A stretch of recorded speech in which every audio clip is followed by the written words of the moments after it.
Early 1984. Waylon Jennings was burning $1,500 a day and couldn't remember the last time he'd looked his son in the eye.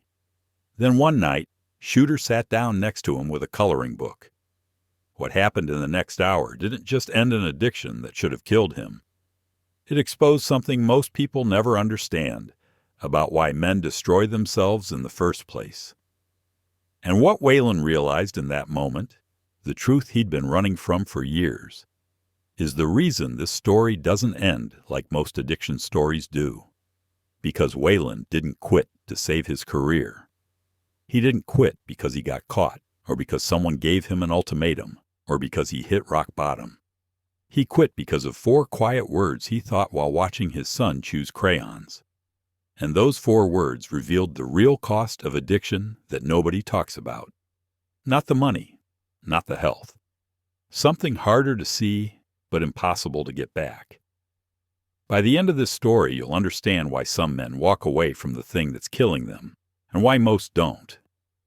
By 1984, Waylon Jennings had lived more lives than most men could survive. He'd been the kid from Littlefield, Texas, who learned guitar before he learned to drive. The bass player who almost died on the plane with Buddy Holly, but gave up his seat at the last second. The Nashville rebel who told the entire industry to go to hell and built his own sound anyway. Outlaw country wasn't a marketing term when Waylon started using it. It was survival. It was refusing to let producers sand down your edges. It was writing songs about whiskey and loneliness and roads that never ended, because that's what your life actually looked like. And America loved him for it.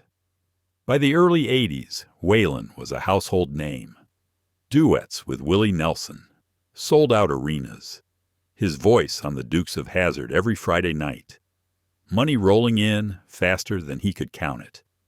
But underneath the success, something was bleeding out. $1,500 a day. That's what multiple biographies cite as the cost of Waylon's cocaine habit at its peak. Not a one-time expense, not an exaggeration for effect.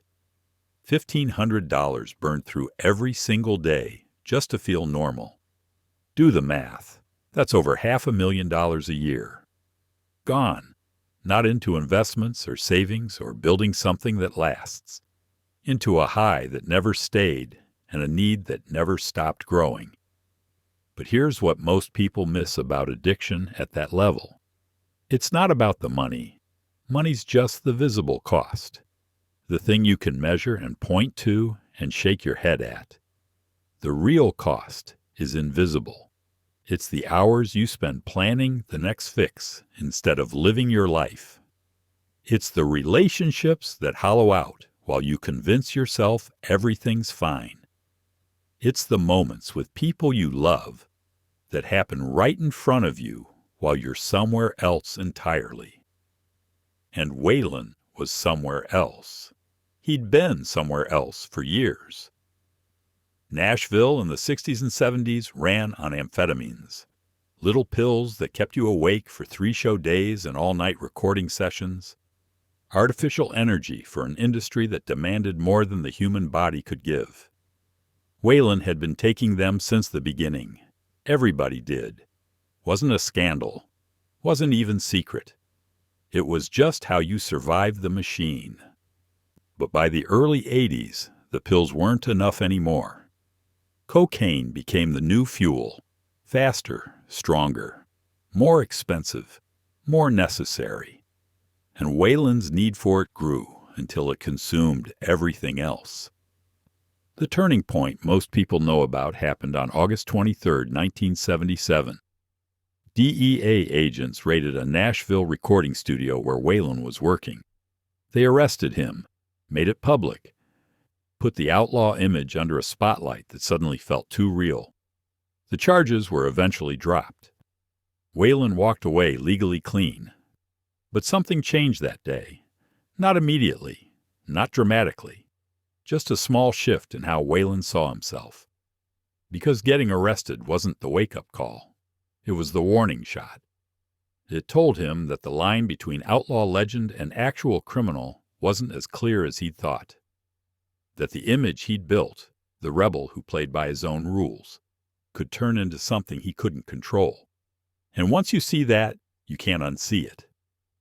So Waylon kept going, kept performing, kept burning through money and energy and years. But now there was a shadow following him, a quiet knowledge that he'd been lucky once, and luck doesn't last forever. He even wrote a song about it. Don't you think this outlaw bit's done got out of hand? Half joke, half confession, all survival.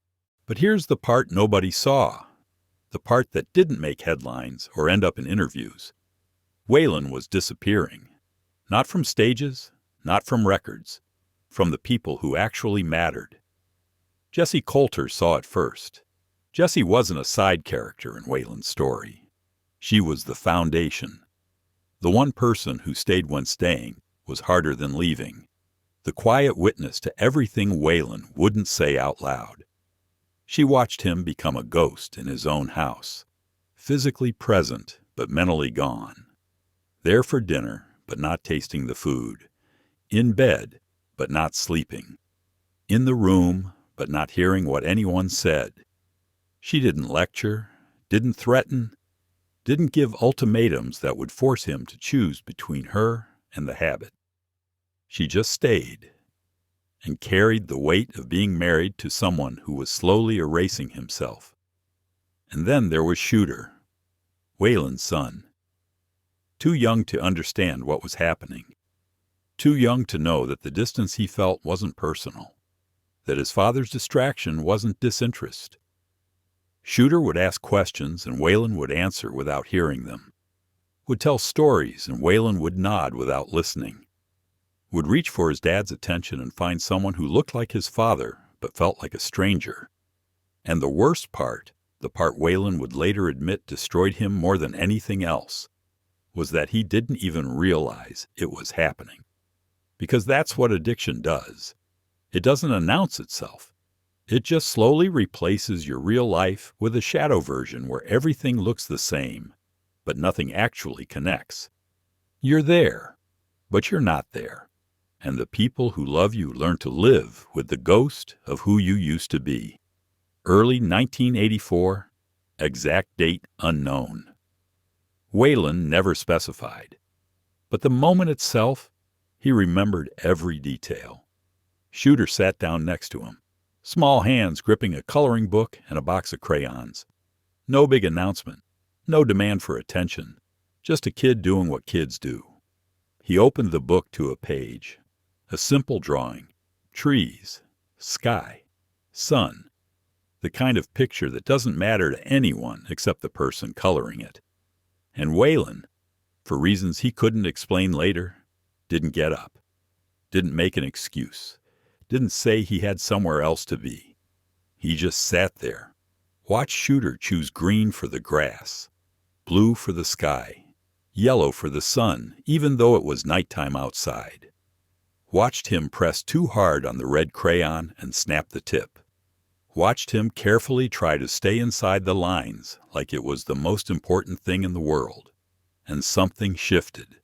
Not loud, not dramatic, just a small crack in the wall Waylon had built between himself and everything real.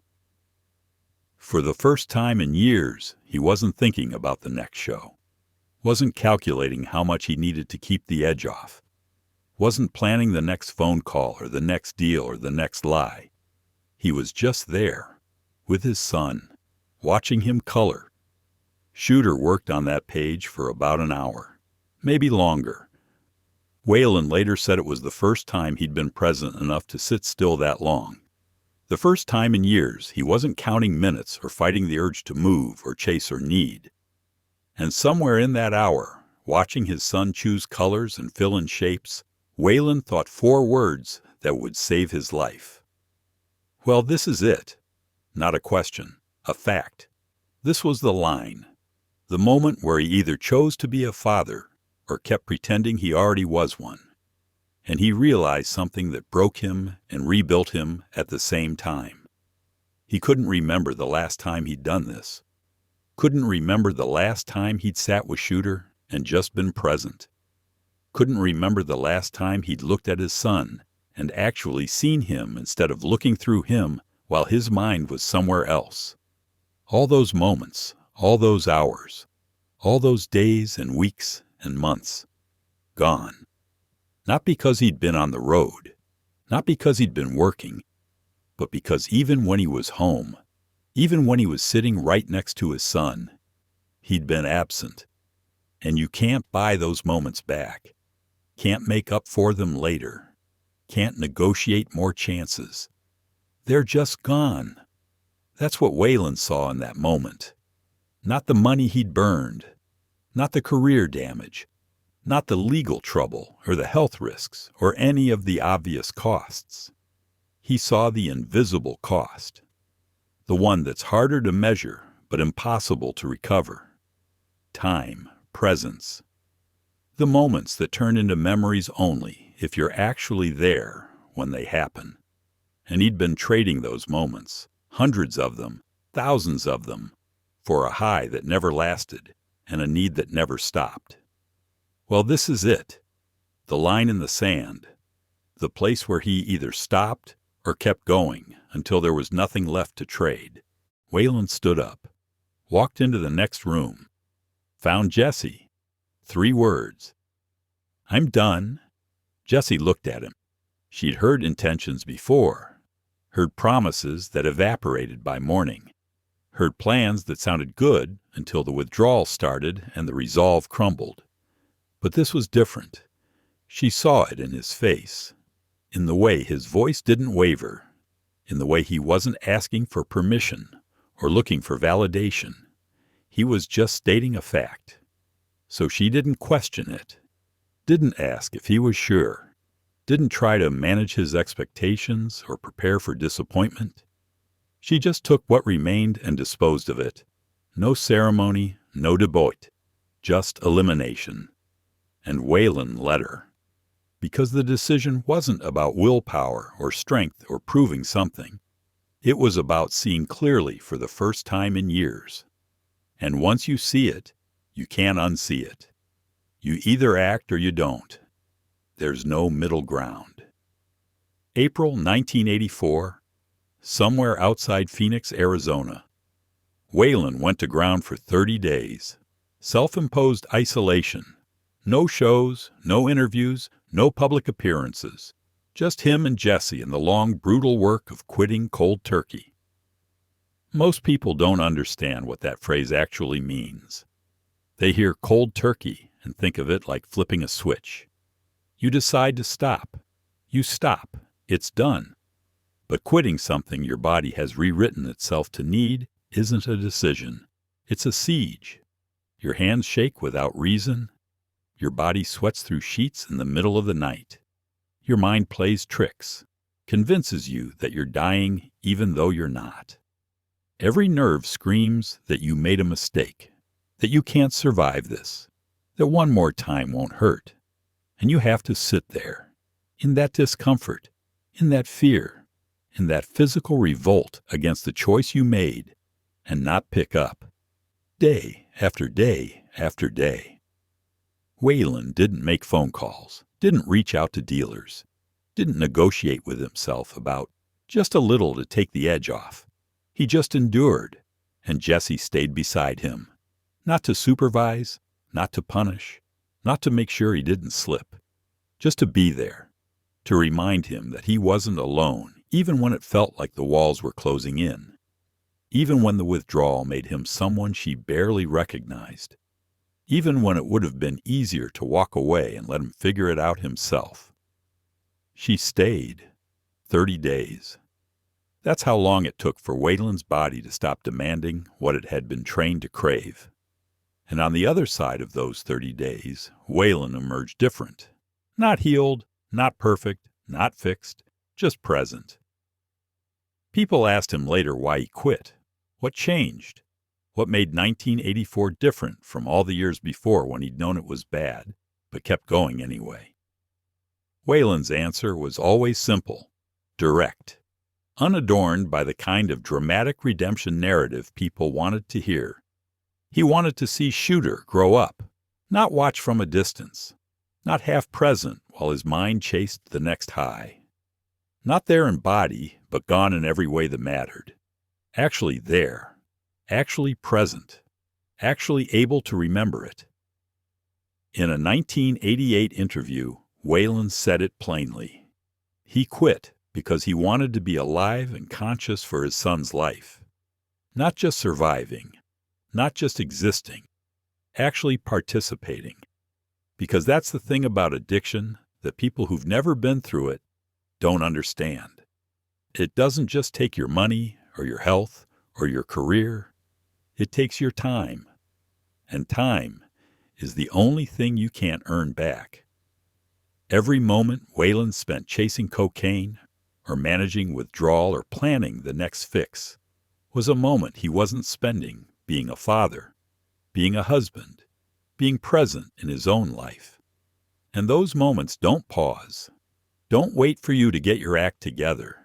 They just pass, and then they're gone. Waylon had already lost years of those moments. Couldn't get them back. Couldn't rewind to when Shooter was younger and do it right the second time. But he could stop losing more. So he did. The years after 1984 weren't perfect. Sobriety didn't erase the damage. Didn't fix everything that had broken. Didn't make the road easier or the industry kinder. But Waylon showed up differently. He joined the Highwaymen alongside Willie Nelson, Johnny Cash, and Chris Christopherson. Kept writing, kept performing, kept being Waylon Jennings, just the version who could remember last night. In 1989, at 52 years old, Waylon earned his GED. Not because his career required it, not because anyone asked him to, but because he wanted to set an example for Shooter. Wanted to show him that it's never too late to finish something you started. That growth doesn't have an expiration date. And Shooter grew up, became a musician himself, carried his father's legacy forward not because he had to, but because his father had been present enough to make that legacy worth carrying. Because Waylon had been there, really there, not perfect, not always easy, but present enough to be worth remembering. Here's what most people miss about Waylon Jennings' story. It's not a story about willpower. It's not a story about hitting rock bottom and bouncing back through sheer determination. It's a story about seeing the real cost of addiction, not the visible one, the invisible one. Most addiction stories focus on what you lose when you use. Money, health, relationships, career. All real. All devastating. But Waylon's story reveals what you lose while you're using. The moments that happen right in front of you while you're somewhere else. The time you can't buy back. The presence you can't fake. That coloring session with Shooter didn't save Waylon because it was dramatic or because it gave him some profound revelation about the meaning of life. It saved him because it was the first time in years he was actually there. And being actually there, being present for one full hour, showed him how much he'd been missing. How many moments like this had already passed without him noticing? How many more would pass if he didn't stop? And that's the truth most people never face about their addictions, their distractions, their escapes. You think you're managing it. You think you're balancing it. You think you're still showing up for the people who matter. But you're not.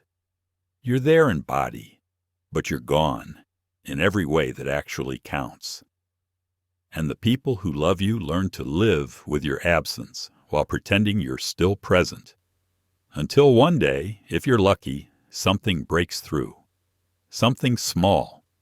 Something that shouldn't matter, but somehow does. For Waylon, it was watching his son color. For you, it might be something else. A moment with your kid. A conversation with your partner. A realization that the thing you think is keeping you alive is actually bleeding you out.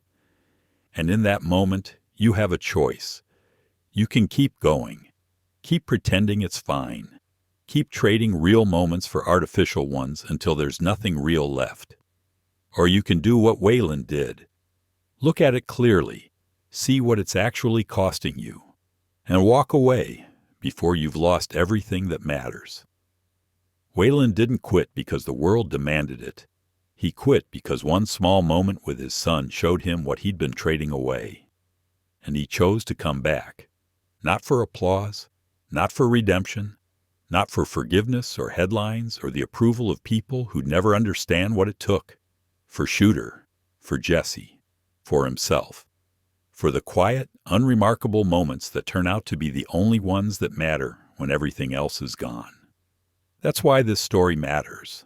Not because Waylon Jennings was stronger than other men, but because he learned something most people never do. The thing you're chasing will never be enough. But the moments you're trading for it, those are irreplaceable. And once they're gone, no amount of money or success or second chances will bring them back. Waylon figured that out while watching his son choose crayons, and it saved his life.